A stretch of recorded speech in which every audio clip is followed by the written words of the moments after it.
all, Happy New Year. It's good to be able to have you as the first conversation of the new year of 2022, year 3 of expanding our roots. But before I get into the conversation, I just first wanted to ask how you're doing. How's everything going? I'm excited that it's a new year. We've had some really exciting changes around our organization that I'm excited to share with you. So I'm doing well. I'm really looking forward to some exciting shifts and maybe even a return to normalcy this year. How are you? Yeah. So it's interesting that you talk about that, because what people probably won't be able to see is that we actually had a chance to talk last summer. And unfortunately, that conversation won't be able to see the light of day, but this one will. Maybe I'll see if I can find a way to get that file fixed that way that original conversation can be uploaded. But since then, we've had the Hurricane Ida happen, and then we're also dealing with this new surge of Omicron. So I wanted to check in and see how you're doing specifically as we're dealing with the aftermath of Ida, and then also dealing with this new Omicron surge. Ida hit at a sort of strange time. I think that it was, right in the midst of the Delta surge. Yeah. And so we were kind of slowed down anyway. It was bad all around, but it really forced us as an organization and people personally, myself included, to slow down and sort of take stock of where we wanted to finish up the year. Of course, it sort of put the brakes on some projects that we were trying to finish up by the end of the year. It made, I just was reflecting at the new year on sort of a lost month in terms of progress on ongoing projects, getting things started. Personally and professionally, right? The only thing that I got done during that time was surviving, right? So, that's been interesting to reflect on. I think that's one of the lessons learned or the takeaways from this entire 18-month ongoing pandemic situation is that you need to take advantage of the things you can get done when you can get them done, and take it easy on yourself when outside forces keep you from making progress. I would have to say that this entire pandemic has basically been making lemonade from lemons, just being thrown lemons, just making lemon meringue pie, lemon lemonade, lemon chicken, just anything with lemon. And that is no different for me with my organization. We were an organization that was 100% in person. Everything we did was in person, and then we had to shift to something that was more virtual and something that was more representative of where we are now, but also still kind of representative of where we wanted to go. Hence the Expanding Our Roots interview series. If it weren't for COVID, this series would not have existed.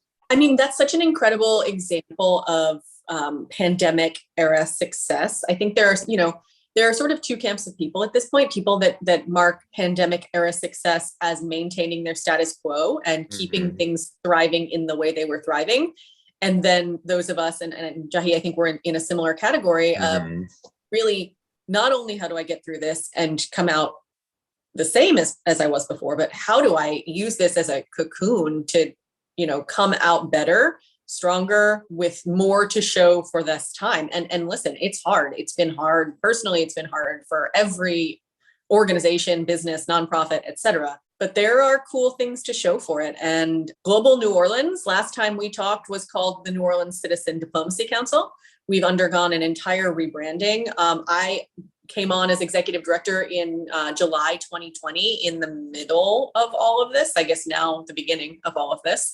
But while we were fully enveloped in pandemic life, and every day that I come into the office or go to my computer in my home, into my virtual office, every day I sort of ask the question, what can we do to come out of this day, this month, this era in our organizational history doing things better? How can we improve and grow? And improving and growing can sometimes mean treading water and keeping up with what you need to keep up with, but it can also mean blossoming into really cool and interesting things. I agree. I agree with that 100%. I know that it's kind of easy to start from your professional journey with Global New Orleans, but with Expanding Our Roots, we kind of like to start a little further back, because we may be at a certain point in our lives, but we have to arrive there. We don't just get there. So I want to go back to the beginning of the journey, because your roots kind of comes from where you're from, where you're coming from. So the first question I want to ask you to actually start our conversation and helping people to understand who you are as a person is, where are you from? Where are you local? I am from New Jersey. I was born on Long Island, but from New Jersey. So from the New York area. My father immigrated to the US and New York City in the 1960s, where he met my mother, who grew up in New York.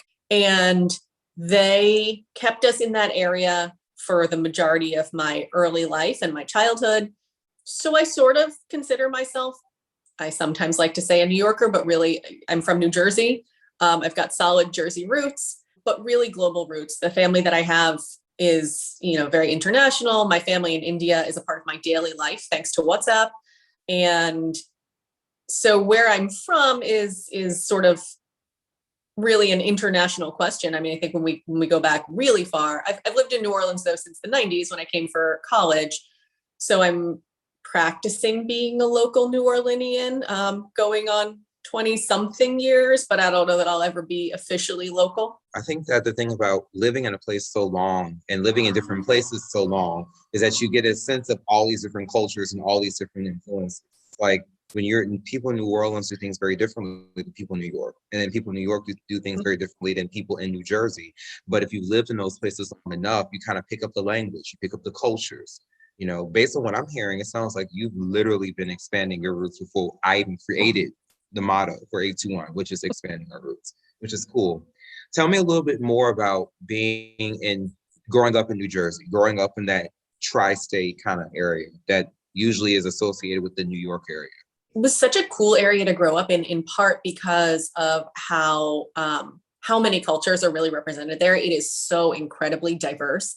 And I don't think I realized that growing up there. I think, you only know what you know, right?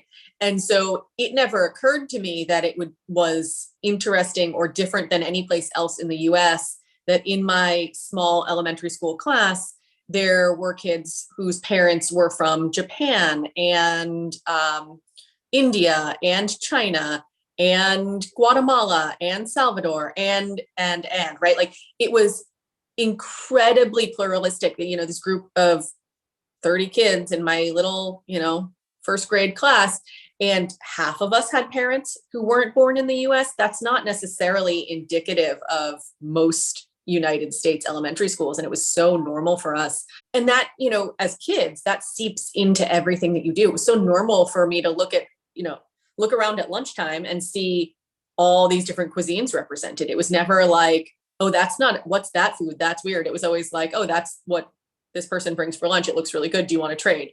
Like, do you want to really, there were conversations like, do you want to trade my traditional Chinese dumplings that came in lunch for your traditional Armenian bread? And that was the Cheez-Its for cheese sticks conversation in most American schools. It was a very cool place to grow up. And that just is a part of life in the tri-state area, or some parts of the tri-state area, obviously. And my household was exactly the sort of reflection of that, because I have one parent that is from here and one parent that is not originally. And so at home, we had the same thing going on, right? Like one night we might have Indian food. The next night, my mom was making spaghetti and meatballs. And so it was really nice to be surrounded by all of that. I mean, of course, there's complications with that. I got asked a lot of what are you as a kid, which I quickly developed some sarcasm around, and I would just answer with whatever I felt like, that could be an answer to that. One day I might say human, one day I might say a girl, I would just sort of answer. I knew what question they were asking, but I just wouldn't answer it. And then they would ask, no. I mean, what nationality are you? Because they're kids, so they don't know what that means. And I'd be like, well, I'm American. That's my nationality. And they'd be like, no, but where are you from? And I'm like, yeah, I was born on Long Island, so my nationality is American.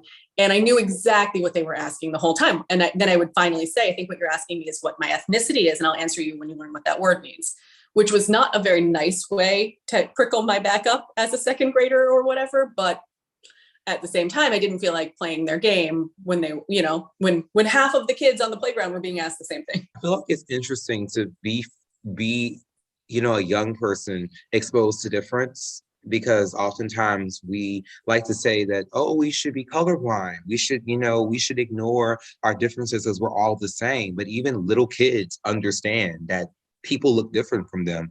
And unfortunately, depending on how they're reared, they made the vocabulary or the approach that they'll take into understanding those differences can either be very welcoming and very warm, or very, very cold and isolated. So like somebody might be like, oh, well, what are you? You look cool. I like your shoes. Or what are you? You don't speak like us.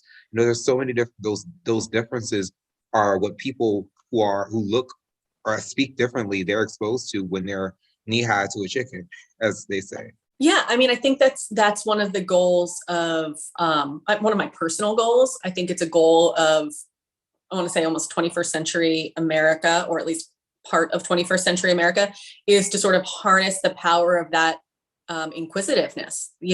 Kids are naturally curious about people that are different from them, and that is actually a really cool thing. They should be asking questions. They should be exploring. And so how do you sort of turn that from being something that could feel antagonistic, could feel alienating, into something that actually is really celebrating everybody? Exactly. Because it's nothing wrong with what you ask. How you ask those questions is probably the biggest thing, most definitely. Now, I know that you have done so much before you're doing your work at Global NOLA as the ED. And I don't want to pressure you to talk about every single experience you had, but I would love to know what that journey looks like from growing up in New Jersey and then coming to New Orleans. I know you went to school at Tulane. I think Tulane, right? So it's like you were at Tulane, and then I know you've lived in Miami, you lived in Portland, you've also lived in New York, you lived in all these different places. So I want you to walk me through that journey of going from second grade Sarina, in New Jersey, to executive director of Global NOLA.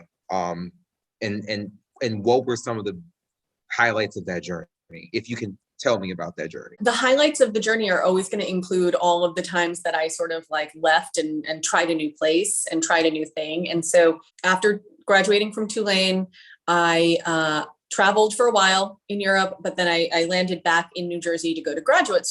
Before that, I lived in Miami for a little while. I worked at the Miami Children's Museum.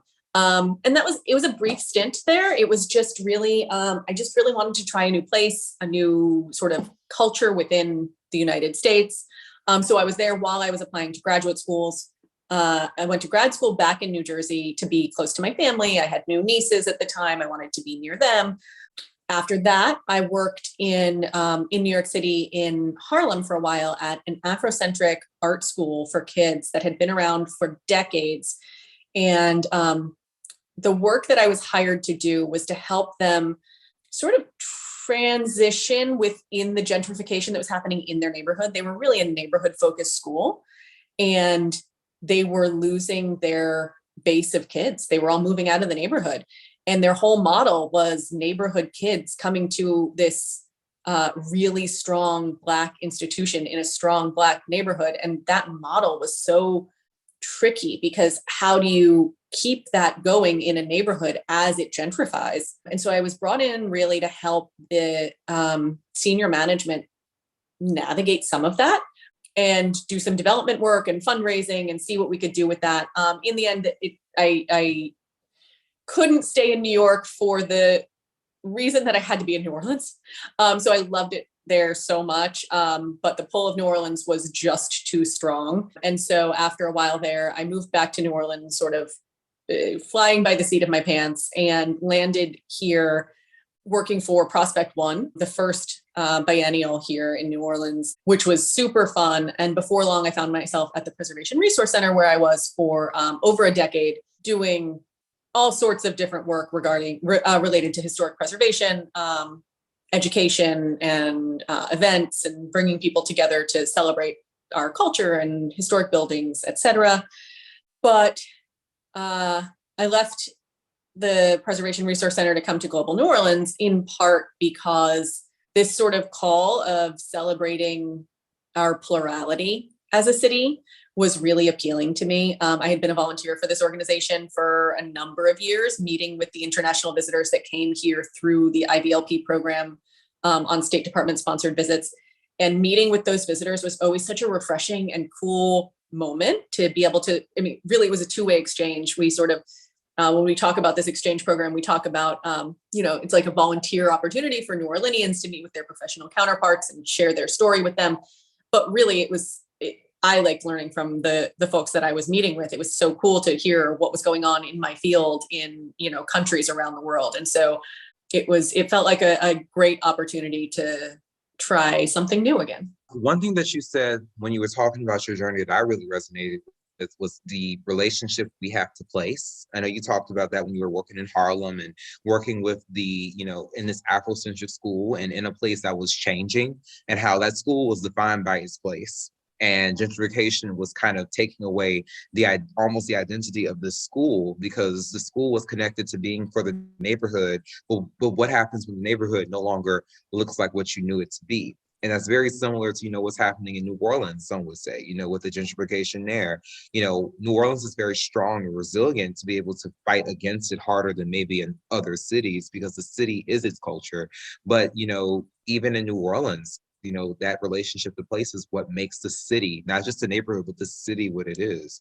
So that was one thing I resonated with. And also, you have a lot of versatility in your professional skill set. I mean, you've done preservation, you've been in education, you've been in international multicultural context, you've been in context with people that don't look like you. It's in a lot of times people don't have that. It's like they have the same job or the same type of profession for most of their life. And you've been so many places and seen so many different things. Of those experiences that you've had before coming to Global NOLA, what experience do you feel has defined, you? Like if I were to answer that question, I would think specifically about being in grad school and then realizing that my work didn't have to be global. It could be local, and I could do all the things that I wanted to do while I was in my own community. I didn't have to go to New York or LA to do these different things. That revelation occurred to me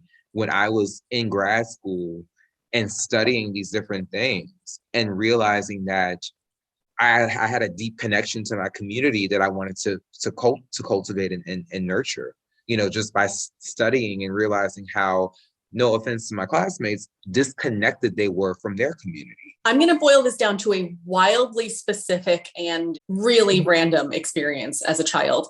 So the town that I grew up in was one or two towns over from a place called Radburn, which is a planned community in New Jersey, and it's an urban planning. It's a really special neighborhood. It's well known in the urban planning community. Part of the Garden City movement. I didn't know anything about any of this, right? But my mom and I would be running errands, and every time we drove through Radburn, I'd be like, "Mom, can you just pull over? What's going on here? I'm really into this place." And we would, and it turned into a thing that we would do. Like every once in a while, we'd pack a picnic lunch and go sit in Radburn on a bench, because that was what I wanted to do. My hobby was to go sit in Radburn and watch people and see what was going on and how close is the train station. And I was so into it that I started reading up on it a little bit, and I didn't quite realize what was happening. But I would see all these tourists coming through. A lot of time there were actually groups of Asian tourists, and I'd say, "Mom, why are they just walking through this suburb in New Jersey? I mean, and she'd be like, "Well, you like it, they like it. Seems like a great place to be." And it turns out it's because it's this very important historic moment in urban planning. But what I realized once I went to urban planning school and opened the book, and there's Radburn, and I'm like, that's the bench I used to go spend my time on eating my lunch. And I realized that the draw of that place was that the unique design of the space created ways of life and patterns of life. It crafted a way of living that went so far beyond the built environment itself. It shaped the way people interacted with each other. And what I was also so interested in is it not only shaped the interactions of the people who live there, it shaped the desires and experiences of people from across the planet who then came, and then they're living in this, right? They're taking the train there and walking there because it's built that way. And just for context, for anyone who's not an urban planning nerd and hasn't heard of Radburn, the design of this is it's designed so that the fronts of the houses are all along walking paths. The rears of the houses are designed with driveways. So it was built post-automobile, but in a way that the automobile could be not the center of life. You could have a car and use it for what you needed to use it for, but when you left your house, you were leaving through the front door on a sidewalk. Kids would walk to school on the sidewalk. People would walk out their front door down the sidewalk to the train station to commute into New York City. So you can integrate the car in a way that the neighborhood is still people-centered and not car-centered, right? There were little shopping centers you could walk to. In New Orleans, Lake Vista neighborhood is actually designed in a similar way. Same concept. So the way that place, the built environment and the shaped environment, because that includes the natural landscaping, the old growth trees that are integrated into the landscape, all that stuff. Once I realized that was actually shaping people's culture, I think that is what has really driven my entire career. Everything that I've done has been focused on how does this place we live in shape who we are as a people and what we do, and how do we harness that for good. And so the International Visitor Leadership Program is particularly interesting to me because it's really about, when people come to a place, hopefully they'll be back in person, right? They come to a place, they experience it, and it can shape who they are and what they do. That's why, that's why tourists go to these cool places, even when they're off the beaten path. And so each job that I've had has really been I want to be intentional about harnessing the power of place, essentially. That is so cool. And actually, I was literally going to mention that neighborhood in New Orleans because me and a friend, we used to go on walks in the afternoons and evenings in the summer through Lake Vista. And we were just so enamored of the fact that you were wondering, how do people park their cars? Where do people park their cars? Because literally the neighborhood is like, it's almost like it's based, I'm like, where are the streets, And I didn't realize that was not an original thing. It was something that so many other people may have adapted from Radburn. So that is so cool. I learned something cool today. But even more so, another thing that I really just took from that is this idea that how we interact with each other is a construct, because if you live in a neighborhood or in a community that facilitates openness and welcomeness by urban planning, for instance, then that allows for more people to feel connected and feel, in a sense that they are in this together, this whole life thing together. But if you create a community where everybody's so separate and apart and distant, then that reflects how we treat each other. I mean, I'm thinking about these big sprawling cities like Houston, Atlanta, and LA, where people are more fast-paced and disconnected from each other because, yeah, they may work in the center of the city, but they may live in the suburbs and they may have to take a commute on a 10-lane freeway from their house to the suburbs. So their whole life is centered around getting to work and then getting back home and then the kids and all these other things. But if you live in a place like New Orleans, or a place where people are more closer together or more dense, like New Orleans and New York, where you take the train or you take the bus or you walk to work, then that kind of can also shape how you interact with people, in the sense of you're always around people.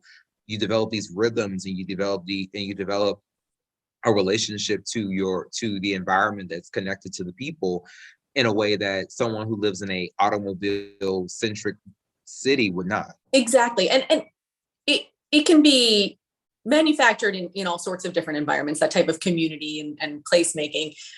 Even a place, where it's a car centered, suburban type development. You think about, a lot of times those are really special places where community can be developed. You actually get to know your neighbors become your world, right? I may have in my neighborhood in New Orleans, thousands of people. I'm not necessarily going to know all of them, but if your whole neighborhood is, 100 people, you might know all of them.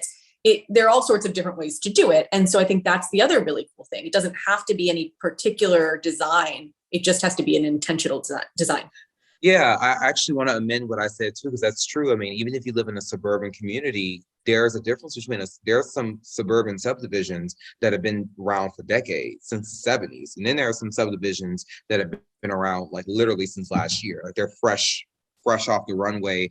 Just you can literally look and you can the trees, the things that hold the trees when they're trying to grow, they're still there. Trees are still freshly planted in the ground. But those older subdivisions, or even those newer ones, because you know people are moving in, you see people moving in, then you kind of develop community with them as well. So in many ways, our geographic environment and our social environment are very much intersectional and interconnected.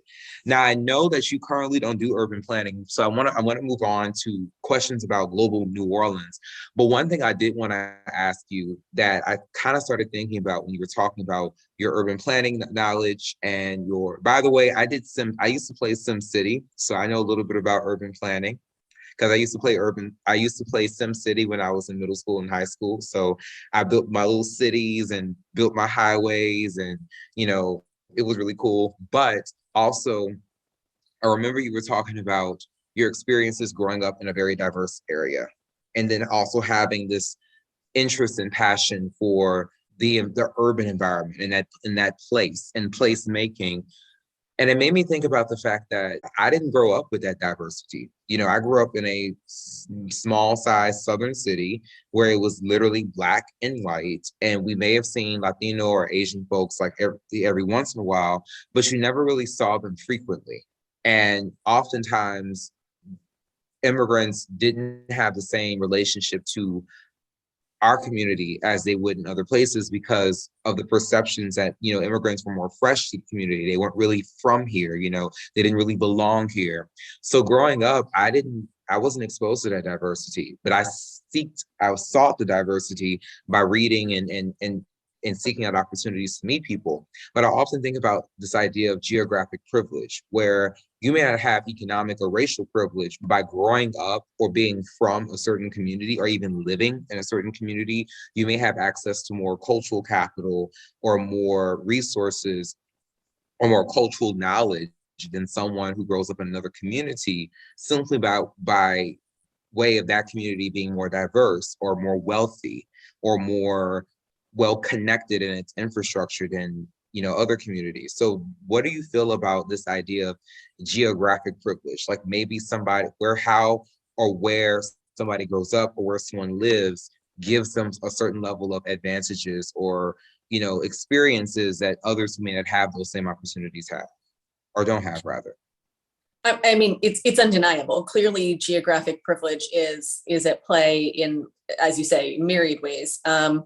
And I think it's something that we need to confront as a society.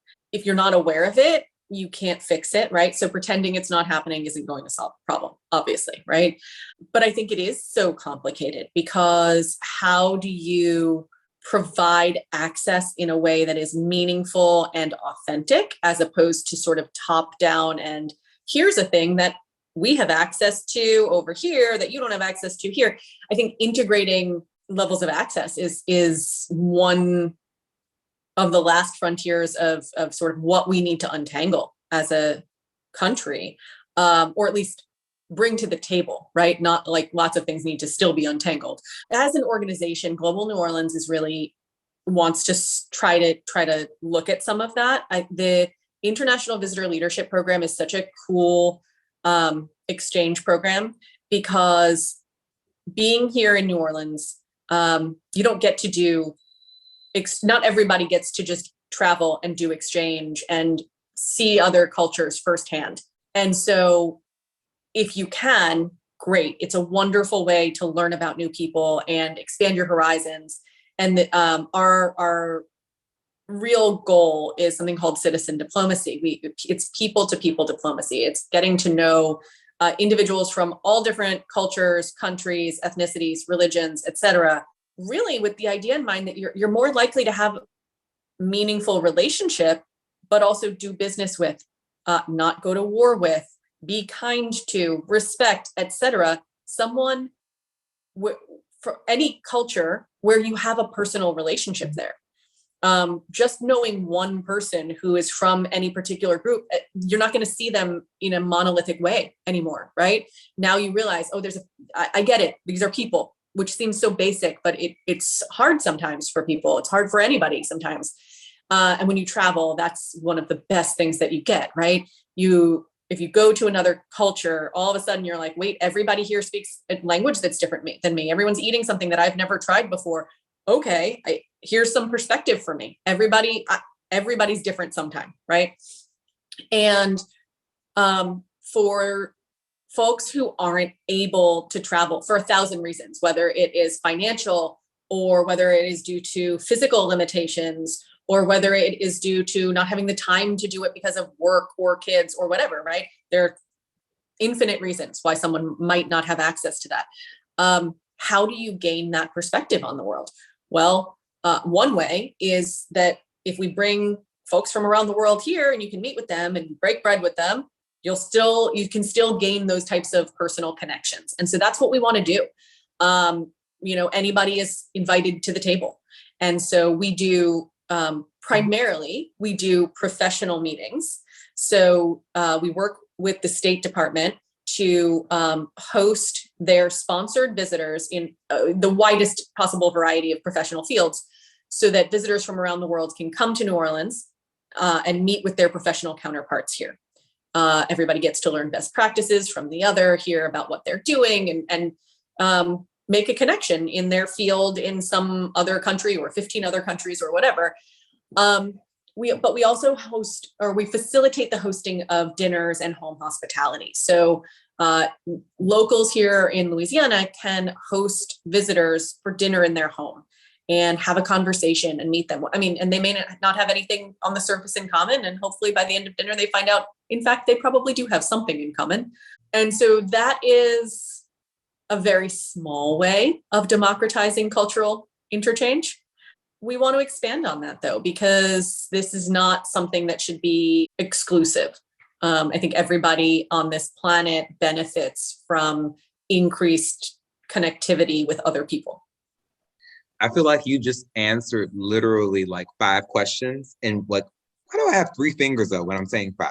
I mean, 5 questions all at once. And I'm so happy for that, because that means we can keep moving with the conversation.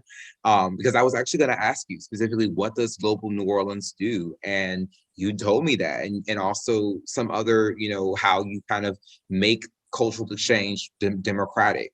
And you also answered that as well. And you answered my geographic privilege question, because I think that's important. Interestingly enough, every time I talk about these concepts about like international education and intercultural exchange, it takes me back to when I was at UNO, which is when I first heard about now Global New Orleans, but in the past, NOCDC.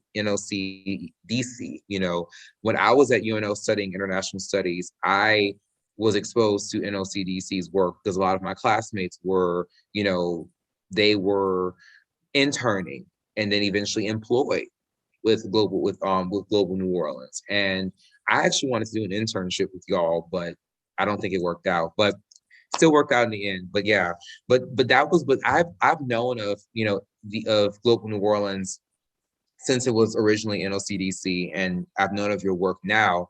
But some people that may be listening to this or watching this may not necessarily be familiar with this term, citizens diplomacy. So I wanted to just give you an opportunity to maybe kind of talk about what exactly citizen diplomacy is, because I know what it means, but others may not. Citizen diplomacy is sort of, it's a little bit of like lowercase d diplomacy. When we talk about diplomacy, I think a lot of people, you think of U.S. embassies and official State Department visits, and they're very official. That's what diplomacy is, right? It's having conversations about important topics, country to country. Citizen diplomacy is literally like taking that back down to the individual citizen level. So you can be a citizen diplomat in your day-to-day life in any fashion, right? Technically, I would be considered a citizen diplomat when I travel overseas for vacation and I meet someone at a coffee shop and have a wonderful conversation, and they say, "Where are you from?" And I tell them about it, right? It's how citizen diplomacy is the ways that we learn about other cultures by meeting another human being who is part of that culture. And so that can be as simple as literally any human to human interaction where this type of cultural exchange de facto occurs. But it can also be more formal and facilitated. So this particular program, the International Visitor Leadership Program, is based on this concept of citizen diplomacy. The United States government believes in this concept. They know that their work only succeeds if the citizens in these different places around the world respect each other. And so they invest in that. And the formalized version of this is the International Visitor Leadership Program, where individual citizens from around the world are sent to the United States to meet with people that we know they have something in common with. There's a wonderful professional outcome here. Best practices are exchanged. Oftentimes embassies will send folks in areas where, they're working on certain foreign policy objectives, and they want to help infuse knowledge into certain industries and have that type of exchange occur. But it's also, at the end of the day, it is absolutely a piece of that is getting people in a room together who have something in common to say, hey, person from another country and culture, look at this thing we have in common. We're the same. And that's citizen diplomacy. And it can happen every day in every way, really. One of the ways that we have also really, especially during this pandemic, right?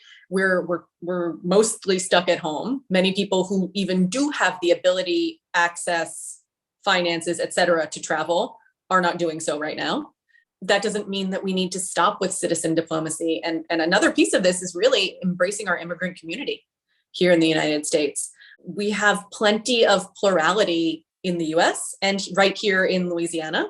New Orleans is an incredibly diverse city, and it was less diverse, decades ago. I think that, if you look at the demographic statistics, we've really shifted in the past 50 years.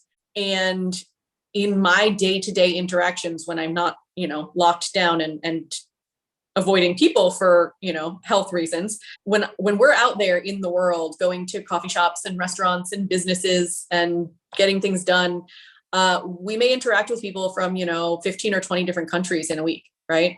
That's citizen diplomacy also, because those people have family back home. When someone meets me, they may not see me at first and foremost as an Indian American, but when we talk about it, my family is in India. And if they have respect for what I do and my traditions, and maybe I invite them to my Diwali celebration one year, that becomes less scary, less other, because now, this person that I work with, or that I work out with, or that I know from something in my daily life, they celebrate Diwali. That's a thing that people do, right? And sort of removing or diminishing the otherness is so helpful in building relationship. And I don't like to compare, because I think that everything has its place, everything has its value.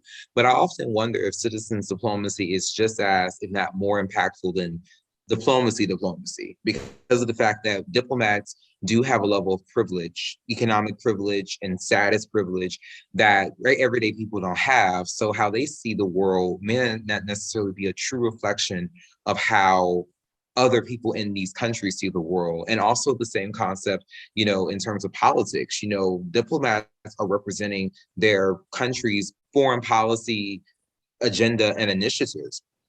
And if you think about America is a very diverse place in identity and in thought.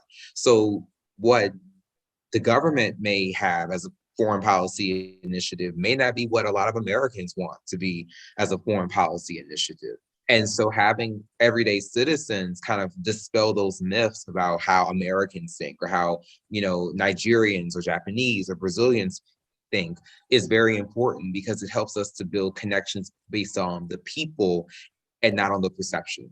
Because I can count many times when, some people from other countries have approached me and be like, well, I thought Americans were like this, Americans. I was like, first of all, I'm Black. So my experience as an American is very different from someone who's white or Asian or Latino or Arab American. We're all diverse. We all have different backgrounds.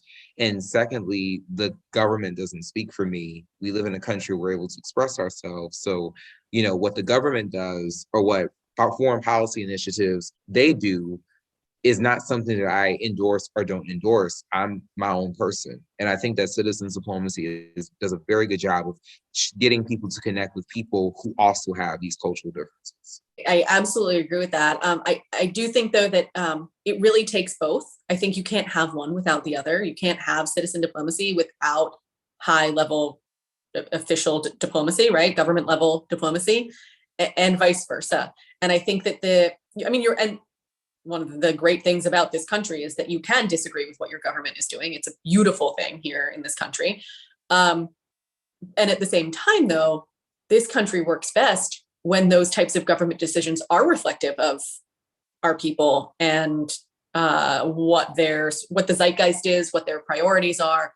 And of course, there's never going to be some sort of like unanimous, this is what we believe as Americans, right? Because we all do come from different perspectives and have different backgrounds. But I think the best hope is that, as you know, the more often we can literally democratize these things, that more often we can have representative government that, you know, is representative of our plurality as a country, the more often those diverse points of view get infused into that high level diplomacy, and that citizen diplomacy and you know, official diplomacy start to become somewhat mirrors of each other. That is very important. And I don't want to sound like I don't like binary thinking. Like because I don't want to sound like I'm in a binary, because I do understand that, you know, diplomacy is very important, both formal and citizens diplomacy. It's kind of like when you're cooking, you can't cook cake without eggs. And you just can't. You can't make without eggs. You can't make without butter. You can't make eggs, especially if you're using like the Duncan Hines mixes. If you cannot make a cake without eggs, and you cannot make a cake without butter, because those are binding agents. You know, so when it comes to diplomacy, you can't have one and not the other. You have to have both, so that way everybody gets to see a full rounded vision of the people who represent a country, and whether they're in pantsuits or whether they're in jogging shorts. Sorry about the food analogies, but that was the best. That's literally was like the first thing that came to mind, because I'm thinking about the time my grandmother would always tell the story about my mom making a cake without, I think it was about eggs. It was some important ingredient, and it did not work out well. That was the first thing I thought about when you said that you need both. No, I love that analogy, because it's perfect, because yeah, you need all the parts, otherwise the cake doesn't work. I think it's also like, you can also sort of like care more about one ingredient than the other. Like, I'm not going to go in and just like eat the powder out of the box, right? But like the frosting, I might. That's my jam. Mm-hmm. So we do citizen diplomacy. We're not like, the Global New Orleans isn't necessarily doing buttoned up diplomacy. We are doing citizen diplomacy. I think, you know, everybody needs, this country really works well because there are all of these things happening simultaneously, and different groups, different organizations, different individuals are doing that to the highest level. I'm sorry, but when you said like you're not going to eat the powder, what went through my mind was, are there people who eat the powder alone? I hope not, but judgment-free zone. Judgment-free zone. On a serious note, to move on to another question I want to ask you relevant to the work, you know, we do talk about representation. What I feel is undeniably significant is diversity and diverse representation. And what I often find is that in the work of citizens diplomacy or international education or global citizenship education, diversity is almost non-existent in certain organizations. You know, when I was, you know, in college, I would often be the only African-American person doing certain things, or the only person in the Black African diaspora doing certain things, or the only, you know, or, you know, I will be in events where I'm the poorest person there, or I come from the least economically advantaged background. And what I often found is the way that I saw the world and the way that other people like me saw the world was not reflected. And that negatively impacted my experiences interacting with other people, because I was constantly expected to be in a box. I was expected to be in the American box based on this preconceived, incomplete idea of what an American was. and I wasn't allowed to be me as a whole person because of this lack of diversity. And also, it's just, how can I feel like you can't say that you represent America when you don't have America fully represented in your organization. So I guess one question I wanted to ask, and I know this is something you're probably conscious of, but what ways is Global NOLA going to make sure that when we have the two sides of the international visitors program represented, or the two sides of citizens diplomacy represented, the American side is as much of a kaleidoscope as we are as a nation, and not just what often ends up being white, middle, and upper class folks who have the privilege and the ability to travel and do these different things. This is absolutely top of mind in our revisiting in-person international visitor experiences. It is, you're right, it's not a true representation of America if when any group of visitors come here, they're meeting with a group with different people that don't represent the diversity of this country and the plurality of this country. And so we are going to be more intentional about that. First and foremost, our visitors need to meet with folks in their industry, in their profession. But we need to be clear when we are scheduling these meetings, when we're inviting people to speak and represent their profession, that we need to be intentional about inviting people from different walks of life that can represent different cultures, ethnicities, races, etc. in every way, right? The entire plurality of this country. Aside from just that intentionality, I mean, that is a nice wish, right? Like that is something that we will be able to back up with data once the meetings start getting set. But more so than that, we need to be recruiting members and participants across the board who represent that plurality. So aside from even setting up the meetings, every time we walk into a room, we need to be looking at that. And we need to be, therefore, we are examining the ways in which we even talk about citizen diplomacy, that we talk about this type of exchange. Oftentimes, many people in this country, because they haven't seen themselves reflected in this diplomatic world, in this globalism, because they haven't seen that their whole lives as something that is for them, by them, of them, they don't place themselves in those experiences. And so how do we, as an organization, but as individuals as well, reframe the conversation to make this an inclusive field and practice? And I think these are big questions, right? Like, I don't have all of the answers to that necessarily. I think that we're at a point as a country where these types of diversity, equity, inclusion, access conversations are finally happening, which is beautiful. But we're not at the synthesis of that information to put it into good use yet. And so I would love to revisit this with you in a year, 18 months, and see sort of where these conversations have been able to go, because it is complicated to reframe an entire concept of what you do, to include a practice and an intentionality that you didn't have before, right? I think that the interesting thing about this field, right, and you've been in it, you have your master's degree in it, is I think that there's an assumption of inclusivity because the whole premise is inclusivity. That's on the global scale, though. And so how do we think more locally about that? This field diplomacy has lumped Americans as Americans. And we're finally at a point in this country where we're really not doing that. And we're saying you can be American and anything else you want to be. And so let's infuse that concept into this citizen diplomacy realm. And it's a great time to be in this field because it's only the beginning of doing that. And I think that the representation will only increase. The folks that I talk to around, like who implement international visitor leadership program projects around the country, there are 83 other organizations like ours around the country that are doing this same type of work. When I talk to the leaders from those organizations, every single one of them is having these conversations about inclusivity, about making sure that we're representative of our communities, about making sure that when we set up meetings with people from around the world, that they are walking into a room with people who represent the communities that we are in. And so that's the other cool thing about this program. A group that goes, these groups will they'll go to 3 different cities in the US.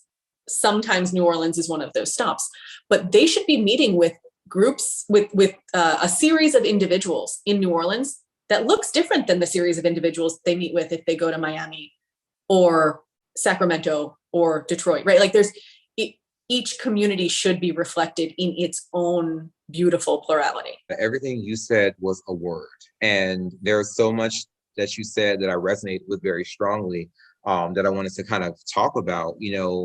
I never heard it phrased that way, but the way that you phrase the premise of inclusivity, that is based on like globalness, is exactly how I would describe that paradox in international education and in citizens diplomacy kind of work, because it assumes that the only identity that we have is our nationality, forgetting that there are other identities that we have. So that's something that I've experienced, in college and even in my own work. I remember attending an event and a yoga class, and an international student invited me to their international festival to perform, because, hey, we're looking for performers, we'd like you to perform, so I spoke to the main organizer, who was a faculty member who was like the head of the faculty advisor for the organization that was heading this event.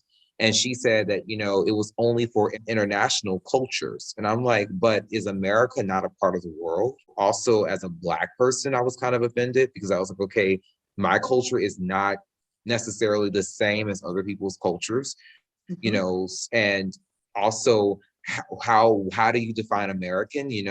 Are people who are Mexican American or Indian American or Japanese American or Nigerian American less American because they grew up in America? Like, when you only reduce people to their nationality, you forget that everybody has these differences. Like, even within a country, race may not be the identity that people kind of stratify each other by, but it could be class, it could be ethnicity, it could be skin color.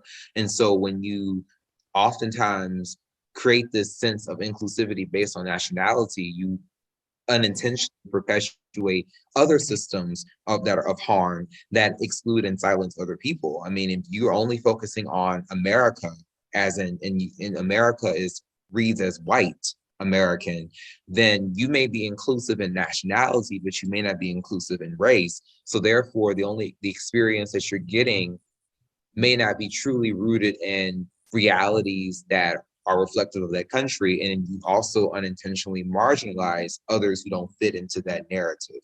So that's often what I experience, being the privileged American, but there were people from developing countries who had more money and more access to capital than I did.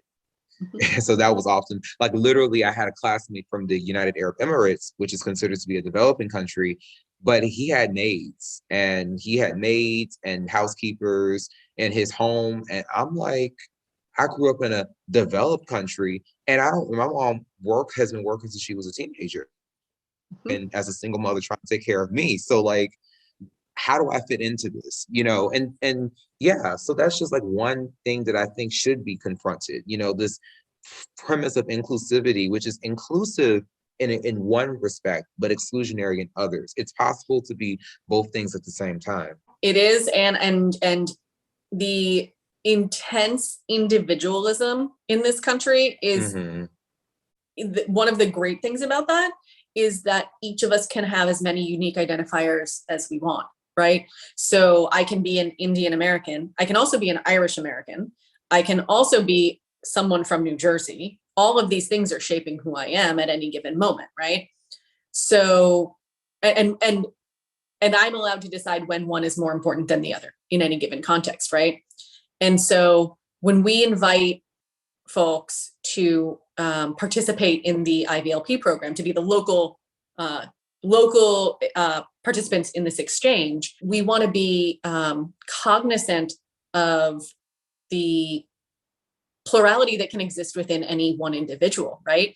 So if you were going to meet with a group, I wouldn't, we might want to, maybe you were meeting with a group that does some sort of grassroots journalism or something like that, right? So that they're your professional category. Well, what else might you have in common with this particular group, right? Like, and so on the surface, perhaps you'd be interested in meeting with folks who were on a trip from a multi-country project in Africa. But let's not boil it down to that, right? Like, you need to know people as individuals to know what they're really interested in. We have a member of our organization who is interested in meeting with trade groups in the for her connections with the maritime industry professionally. But getting to know her better, I learned she's actually part of this Women in Maritime organization. She's so interested in women's empowerment in male-centered fields. That is not necessarily where on paper we put her for her professional meetings, but that is like such a cool passion and puts her with such different groups to meet with. And so the other thing that Global New Orleans really needs to focus on this year, this is our New Year's resolution, is defining relationships in a more personal way by growing our relationships deeper, getting to know the people that are involved with our organization in more comprehensive ways, because no human being can be boiled down to their category on paper. That is true, that we all have multiple identities, not only social identities, but also, professional identities, our interests. So making sure that we reflect that, I think, is super, super important. And yeah, so I think that when you talk about not having the answers, I think you have the answers. I think the answers are there. They just need to be maybe written down, or what I would say is maybe not a New Year's resolution, but an intention. So that way you have these little small actions to support that intention, which will also become in its own way a resolution. Before I close, and actually some wrap-up questions, I wanted to also ask specifically, we'll more so address something you said earlier, which I also agree with, that oftentimes that the lack of diversity that we see in citizens diplomacy is often created by how we market it as well. If you don't see people who look like you, you're not going to be interested in it. Certain things are racially coded to be like, okay, only white people do this, only Black people do this, which is not true. You can do what you want, but societally speaking, there are certain things that are considered to be for white people or for Black people or for Asian or whatever the case might be. And international education historically has tended to be that, because, study abroad wasn't inclusive of people of color when it was first started. And then because travel is connected to economic class, and race and class are almost like have this like tango, then that also explains the lack of diversity. But when you make this false binary of local versus global, that also shuts out a lot of diversity as well. When you only frame you having a culturally rich experience by stamping your passport or hopping on a flight, that is not the only way that we can experience culture. So I really appreciate the work that you all do and the intention you all have of making sure that work you do is global, not just global like travel and getting different visitors, but also, getting people in a community to also be a part of the exchange and sharing their culture in their community with others as well, because you can experience just as much culture within your own community than you just as much as you can traveling, because there are plenty of people who travel internationally like for their work or for pleasure, and I can't necessarily say that they are more empathetic or understanding of other cultures simply because they have a passport with a bunch of stamps in it. Two final questions. First question is kind of going back to, again, the reason why you're here, the work you do with Global NOLA. There's so many different programs that you all do, and the pandemic has kind of changed the way that those programs look. But what are some things that you'd like to do in the future with Global New Orleans that you have not yet had a chance to do? One huge thing, and this is, I'm so excited about this. We're on the verge of preparing for in-person visitors to come back. Obviously, Omicron has sort of shifted our process a little bit, but it's coming. The International Visitor Leadership Program is, in fact, sending in-person visitors. It's happening. We just have to get ready as a community to be prepared to do that and do it safely. The State Department has incredible rules and regulations in place. We've got procedures, protocols, et cetera, as everyone does, right? So we're looking forward to that happening.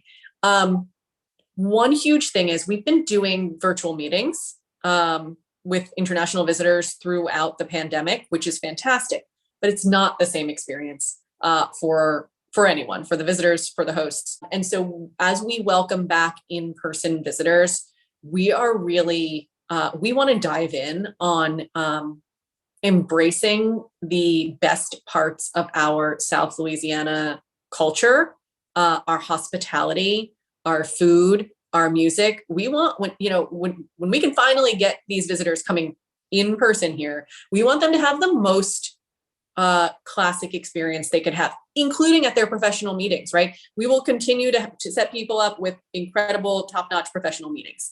We also want, I'm just so looking forward to bringing back, we call it home hospitality. That's literally our members have the opportunity to host visitors in their home for a meal, for an experience, to take them out for a cultural experience, to like actually have a moment of, hey, friend from another country, let's do this thing. Let's do what we do together and share an experience and get to know each other better on a personal level. And I am really looking forward to working with our members on not only bringing that back as it was, but up-leveling that. We have an opportunity to integrate more beignets, more crawfish boils, more music. Dinner in a home is only one piece of what we do hospitality-wise in this city and in this state. And I really want to bring that back. So we are, this piece of what we do, our professional exchange volunteers come from all walks of life, all professions. Our home hospitality hosts, our personal hosts, are members of our organization. So we want to build our cadre of members of our organization. The hard and important work of that has to include our DEI initiatives.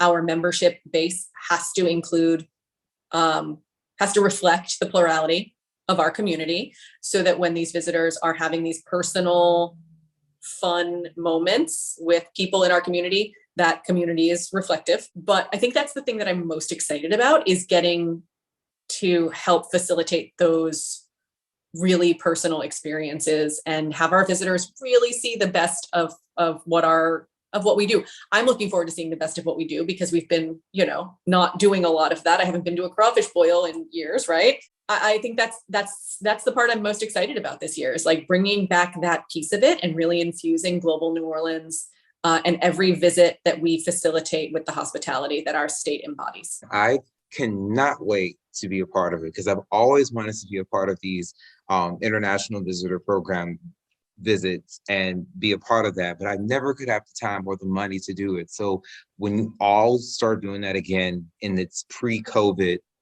because I don't know if we'll ever go back to what life was like before COVID, but at least having those, maybe a facsimile of what it used of what pre-COVID life looked like, then I cannot wait to be able to support you in person and to do that as well. And I know that, 821, we are Southeast Louisiana serving, but well, not just Southeast Louisiana, but we're based in Southeast Louisiana, but we're more so geographically proximate in Baton Rouge compared to New Orleans. But what are some ways that 821 or maybe, your neighbors up the road in Baton Rouge can support, global New Orleans? I mean, we're only an hour away, so hey. It is only an hour away. So this is something that I've just started thinking through, and we really, in an effort to be reflective of our community, we really need to be looking at forging deeper and better connections with our neighbors in Baton Rouge, in Lafayette, even across the state. Global New Orleans is the only nonprofit organization that facilitates this international visitor leadership program in the state of Louisiana. And so while we're New Orleans based, New Orleans centric, there's no reason why we can't be planning meetings with folks across the state. There's incredible professional resources across this state in fields that aren't necessarily, where New Orleans is not the center of that industry, of that specialty. And so one thing that 821 Project can do, that our neighbors in Baton Rouge and the vicinity can do, is reach out to us if you are interested in getting involved. First of all, the meetings are virtual right now. So it doesn't matter if you're in Baton Rouge or New Orleans or Lafayette or Shreveport or wherever. We can, set that up. We just need to know who in this state is interested in doing this type of exchange and has professional expertise that they're willing to share with the world. So really it's again, it all comes down to relationship building, and we want to build more relationships. So really, bring people to the table. The more people out there who want to get involved with this type of exchange and meet their professional counterparts overseas, the stronger the program, the stronger the experience for the visitors. And so that's what this year is going to be all about, is relationship building. I'm so excited for you all and for the work that you all are doing. Like, I am super, super excited.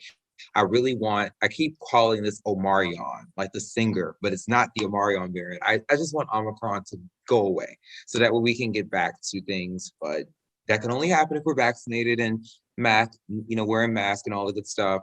But I really need the International Visitor Leadership Program to be like it was before, because I would love to meet people. And I know for a fact, plenty of people in the Baton Rouge area who would definitely be interested in participating as well. There needs to be more connectivity between these organizations. We may not be doing the same work, but we work better together than in competition. So hey, definitely. So last question, almost last question. You're an expert in your field in global New Orleans. You also are an expert. You're very much passionate and an urban planning buff. I also know that, you grew up in New Jersey. You grew up in the tri-state area. So I'm sure you have some expert knowledge of things that I can do if I were to go to New Jersey or go to the tri-state area that most tourists would not even think about when they're trying to figure out what to do. So walk me through your community. Walk me through your tri-state New York City metro area experience. Tell me what to do. What to do. My number one thing I'm going to tell you to do is just eat everything. The food in the tri-state area is exceptional because of the immigrant communities that have settled there and continue to settle there. I can't even begin to, name the best different, diverse restaurants, because there's new ones all the time. There's new ones in every neighborhood. That's the amazing thing. I will say, in New York City, my favorite restaurants are Curry in a Hurry, Indian restaurant in Murray Hill, and Pascal's Rigoletto, which is an Italian restaurant in the Little Italy in the Bronx, not in Manhattan. I come from a Bronx family, and Arthur Avenue in the Bronx is the best Italian food in the country, hands down. That's in the city. In New Jersey, where I grew up, the town I grew up in even has amazing, amazing food. The best Chinese food that I've ever had in my life, including when I've never been to China, but I have been in Singapore extensively and in New York City extensively. And let me say, the Chinese food in Ridgewood, New Jersey is exceptional at the Bamboo House. And obviously pizza every day. There's 1,000 pizza places, New York and New Jersey. So just eat. Yeah. Really. If you're in that area of the country, eat and try to eat as many kinds of food as you can possibly eat. Shout out to all the people she mentioned in Bronx, Jersey, everybody. And I hate to ask this question, but we have a lot of different moods and energies with expanding our roots. We can get very serious. We can be very funny. But have you had a chance to have New York pizza in New Orleans? There are a lot of places in New Orleans that say they have New York style pizza. What are your opinions on it, since you're from the land of New York style pizza? What are your opinions? There's some decent pizza here. Mm-hmm. It's never the same. And I don't know if it's never the same because it is actually not the same, or the experience isn't the same, or maybe I'm just in my head and it won't ever be the same for me, right? But there's some decent pizza here. The ones claiming to be New York style, but not saying they are New York style, right? Like we're like that. They're often pretty good. So living here in the 90s, I was less likely to eat pizza. But there have been some good new pizzerias that have opened in the past 10 years or so. Yeah, and also a lot of New Yorkers have moved to New Orleans as residents, so Yep. they're probably bringing their thing as well. I know a lot of people from New York. They say they have pizza in New Orleans. They're like, not for me, not really good, not bad, but not like it is. But I feel like it's really not New Orleans' fault. I read somewhere that the water is the reason why pizza is different. Like the water in New Orleans and the water in New York is very different. So when the pizza is made, then that's why the taste is not, it doesn't have that taste that you would have if you get a dollar slice from the deli in Manhattan or something. It is. I mean, that's definitely a part of it. It's like how the sourdough is different everywhere you go because the bacteria in the air is different, right? So like San Francisco sourdough is like its own thing because that's the goods in sourdough, right? You can make sourdough anywhere else, but it's not going to be the same. So definitely the same with the water and the pizza. I think there's got to be 1,000 different elements to it though, because I'll say when I was living in Miami, I had to drive somewhere an hour outside the city for something. And I don't remember why, but I was starving and I pulled over to some random in the middle of Florida strip mall. There was a pizza place and I was like, oh, I'm hungry. I'll just get this pizza. I know it'll be no good. And I walked in and I smelled it and I was like, this smells like home. And I ate the pizza and I was like, this is the best pizza I've had in the state of Florida. And I asked to talk to the manager and they were like, oh yeah, we're all from New York. So I don't know what, and so they didn't have the right water, but they were doing something right that even the smell smelled like home. That was divine intervention. It was divine. I was lucky. And there are some places here in the city that have pizza that will do the trick. All my family that lives here now, that is all from New York, they will all happily eat pizza these days and would not have a few years ago. And to be fair, there's a lot of food in New Orleans that if you had in New York, it just wouldn't taste different. So that's the beauty of America. We all have our culinary cuisines that are unique to our places. So you got to go to the place to get the real stuff, to get the as it is, unvarnished. You've had a lot of jobs in your life. You had a lot of positions, been in a lot of roles. That means a lot of interviews. I don't want to end the conversation without, you feeling with you feeling like, oh my God, I should have talked about this, or I didn't want to say this, or I wish you could have said this. So what is something that you want to say or want to elaborate on or want to end on, before we wrap up this conversation? This is just a shameless plug. I always forget about this part, but our website is globalneworleans.org. And if anyone is interested in learning more about what we do, getting involved with what we do, please visit our website, follow us on social media and get involved. You can navigate through on our website to register to get on our volunteer list so that we'll know about you, so that we know what you do, so that we know what you're about. But email me if you hear this and you're like, you know what, I would love to meet professionally with people, or I'd love to host. Just email me. I'm happy to talk about it more. Join us as a member. It is our memberships start at $20 for students, $45 for non-students, but we also accept sponsorships and all of that. We're a nonprofit, but membership really does help sustain us. It also provides, that's where we get our list for people that can be involved with home hospitality. They can sort of be involved with more intimate gatherings with our visitors. And like I said, we're hoping to do more exciting home hospitality things. And this will sort of help us know who really is invested in meeting with these folks.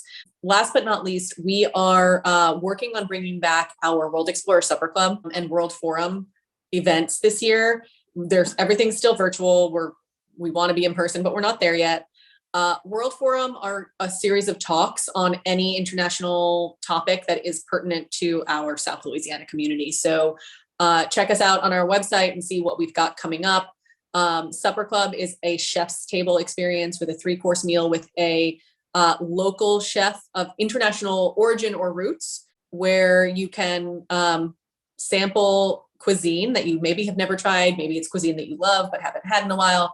Learn about the food, learn about the chef's journey to New Orleans, learn about how our South Louisiana foodways have impacted their cooking and cuisine and the cuisine that they present.